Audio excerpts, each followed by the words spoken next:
अस्सलाम वालेकुम गाइस, क्या हाल हैं आपके। आई होप आप सब ठीक होंगे। और आज का हमारा जो जेंडर स्टडीज़ का टॉपिक है that is gender based violence, और उसके अंदर हम डिस्कस करेंगे forms of violence. Previous lectures के अंदर हमने theories of gender based violence देखेंगी, और आज हम जेंडर बेस्ड वायलेंस की फॉर्म्स देखेंगे।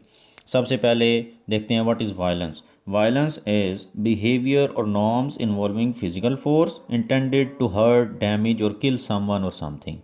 क्या है कि एक ऐसा बिहेवियर, ऐसा रवैया या नॉर्म्स, कुछ ऐसे उसूल जो लोग अडॉप्ट करते हैं, और वो क्या होता है जिनके अंदर फिज़िकल फोर्स यूज़ की जाती है किसी को हर्ट करने के लिए, डैमेज या किल करने के लिए। तो आसान लफ्ज़ों में क्या होगा कि ऐसा रवैया, ऐसा फोर्सफुल रवैया जो कि किसी को नुकसान पहुंचाने के लिए अडॉप्ट किया जाए, दैट इज़ वायलेंस। अब वायलेंस की फॉर्म्स क्या हैं, व्हाट आर फॉर्म्स, किन किन तरीक़ों के साथ ये कमिट किया जाता है। तो सबसे पहले क्या है, डोमेस्टिक वायलेंस। डोमेस्टिक वायलेंस की फिर आगे डिफरेंट फॉर्म्स हैं, उनको हम देख लेंगे वन बाय वन। तो डोमेस्टिक वायलेंस क्योंकि डोमेस्टिकली होता है, फैमिली कमिट करती है, फैमिली के अंदर एक वुमेन जो है वो फेस करती है। हम विद रेफरेंस टू पाकिस्तान देख रहे हैं और जेंडर स्टडीज़ के अंदर पढ़ रहे हैं, तो इस वजह से हम वो डिस्कस करेंगे कि एक पेट्रियार्कल सोसाइटी के अंदर एक वुमेन किस किस फॉर्म के अंदर वायलेंस फेस करती है। तो उसके अंदर जो डोमेस्टिक वायलेंस की डिफरेंट फॉर्म्स पढ़ेंगे, वो फैमिली के पर्सपेक्टिव से पढ़ेंगे। तो उसमें सेक्सुअल वायलेंस सबसे पहले आ जाएगा। व्हाट इज़ सेक्सुअल वायलेंस, कि सेक्सुअल वायलेंस जो है वो क्या है, वो उसके अंदर क्या होता है कि जैसे पेट्रियार्कल सोसाइटी के अंदर एक लड़की की इजाज़त नहीं है, she has no right to marry on her own desire. तो उसको ये इजाज़त नहीं है कि वो अपनी मर्ज़ी से शादी कर ले।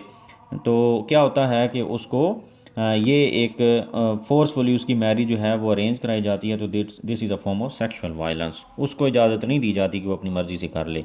सिमिलरली अबॉर्शन है कि लड़की का फोर्सफुली अबॉर्ट करा दिया जाता है। अगर वो बच्चा पैदा करना चाहती है तो मर्द नहीं चाहता तो वह अबॉर्ट करा देता है। तो ये दिस इज़ आल्सो। इसी तरीके से फोर्स प्रेगनेंसीज़ एक फॉर्म है। तो ये सारी चीज़ें जो हैं ये सेक्सुअल वायलेंस के अंदर आ जाएंगी। Second is psychological violence. Psychological violence क्या है कि लड़की को हस्बैंड क्या करता है, ह्यूमिलिएटिंग रिमार्क्स पास करता है, पब्लिक रिडिक्यूल करता है, इंटिमिडेशन करता है, उसको धमकियां दे के आइसोलेशन में रखता है, बाकियों के साथ मिलने जुलने नहीं देता। इंस्टिलिंग फियर, उसके जहन में खौफ डाल देना कि मैं सब कुछ हूँ। मर्द क्या करता है, व्हाट ही डज़, कि मैं सब कुछ हूँ, मैं जो चाहूँगा कर दूंगा, तो वो उसको डरा के रखता है। तो इसी तरीके से फिर क्या है, डोरी वायलेंस। डोरी वायलेंस क्या होता है, डोरी बोलते हैं जहेज़ को। सम टाइम ये होता है कि लड़के की जो फैमिली होती है वो डिमांड करती है लड़की की फैमिली से जहेज़, बट लड़की की जो फैमिली होती है वो सब कुछ डिमांड्स पूरी नहीं कर पाती, जिसकी वजह से फिर लड़की क्या करती है कि वो वायलेंस फेस करती है। तो दैट इज़ डोरी वायलेंस। फिर उसके बाद आ गया वर्बल वायलेंस। वर्बल वायलेंस क्या है कि मुंह के साथ जो है वो सम टाइम बुरा भला कहना। जैसे कि डोमेस्टिक वायलेंस के अंदर मदर इन लॉ होती है, जो सास होती है, वो अपनी बहू को बातें कहती है, उसको ह्यूमिलिएट करती है, ठीक है, पब्लिक रिडिक्यूल कर देती है सम टाइम। तो ये उसके अंदर क्या आ जाएगा, वर्बल वायलेंस, लड़ाई झगड़ा करती है। इसी तरीके से इंटरसेक्स, ट्रांसजेंडर्स हो गए, गेज हो गए।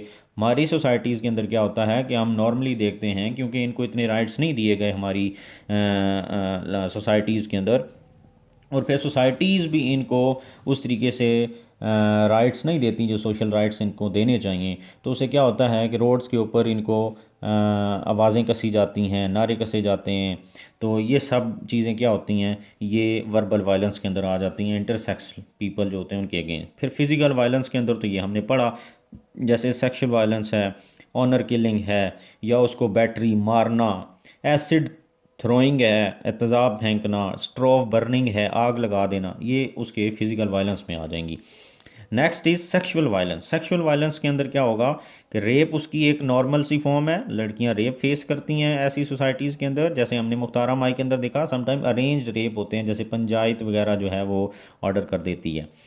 फिर उसके अलावा सेक्सुअल अब्यूज़ किया जाता है। सेक्सुअल अब्यूज़ के अंदर हमने अभी पढ़ा, मैरी है, अबॉर्शन हो गया, या फोर्स्ड प्रेगनेंसीज़ उसकी एक एग्जांपल है जो नीचे मैंने लिखा कि फोर्स्ड प्रेगनेंसी सेक्सुअल अब्यूज़ के अंदर भी हम लिख सकते हैं कि एक लड़की चाहती है कि वो एक या दो बच्चे पैदा करे, बट हस्बैंड क्या चाहता है, ही वांट्स 3 और 4 चिल्ड्रन, तो ये फोर्सफुली उसको प्रेगनेंसी के लिए तैयार करता है। सिमिलरली प्रोस्टिट्यूशन भी एक सेक्सुअल वायलेंस की फॉर्म है। कुछ सोसाइटीज़ के अंदर प्रोस्टिट्यूट कराया जाता है फोर्सफुली लड़कियों को। तो ये सारी फॉर्म्स किसकी हैं? सेक्सुअल वायलेंस की। Third is traditional harmful practices.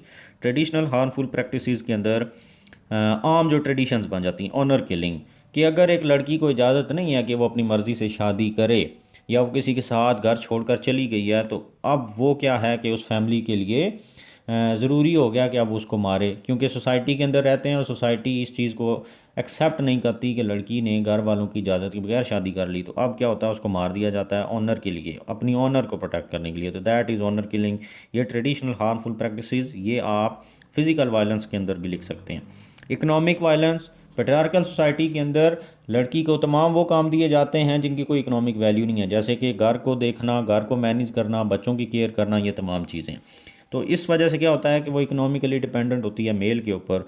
तो क्योंकि वो उसके ऊपर डिपेंडेंट है फाइनेंशियली, तो अब वो उसको बाकी वायलेंस की फॉर्म यूज़ करते हुए इसको बुनियाद बना के फिर वो डिफरेंट वायलेंस की फॉर्म्स जो है वो कमिट करता है डिफरेंट फॉर्म्स के अंदर। फीमेल जेनिटल म्यूटिलेशन एक फॉर्म है। कुछ सोसाइटीज़ के अंदर इसको भी किया जाता है कि जो एक्सटर्नल जेनिटालिया होता है फीमेल का, उसको रिड्यूस करा दिया जाता है ऑपरेशन के ज़रिए, ताकि वो सेक्सुअल एक्टिविटीज़ के अंदर इन्वॉल्व ना हो। तो ये भी एक फॉर्म है ट्रेडिशनल हार्मफुल प्रैक्टिसेस, और इसके ज़रिए क्या होता है कि उसको उसके अगेंस्ट, लड़कियों के अगेंस्ट वायलेंस कमिट किया जा रहा है। फिर सिमिलरली ह्यूमन ट्रैफिकिंग है। मैंने ग्लोबलाइजेशन वाले लेक्चर के अंदर बताया था कि ग्लोबलाइजेशन के बहुत सारे फ़ायदे हैं, बट एक नुकसान जो विमेन फेस कर रही हैं वो क्या है? Human trafficking. और ह्यूमन ट्रैफिकिंग के अंदर जो 2/3 हिस्सा है वो विमेन का होता है। तो ये भी एक वायलेंस की फॉर्म है। सिमिलरली साइबर वायलेंस, आज जो सोसाइटीज़ हैं इनके अंदर इंटरनेट, सोशल मीडिया, ये चीज़ें आम हैं। तो हम देखते हैं कि रोज़ रिपोर्ट्स भी आती हैं कि वो अब्यूज़ किया जाता है, साइबर क्राइम्स किए जाते हैं, साइबर वायलेंस के ज़रिए स्टॉकिंग की जाती है और इस तरीके से अब्यूज़ करते हैं डिफरेंट अकाउंट्स वगैरह बना के। तो ये सारी थी हमारी कौन सी जेंडर बेस्ड वायलेंस की फॉर्म जो हमने डिस्कस की है। होप आप सबको समझ आ गई होंगी, और नेक्स्ट लेक्चर में भी मैं इसी से रेलिवेंट लेक्चर जो है वो डिस्कस करूँगा। Thank you very much.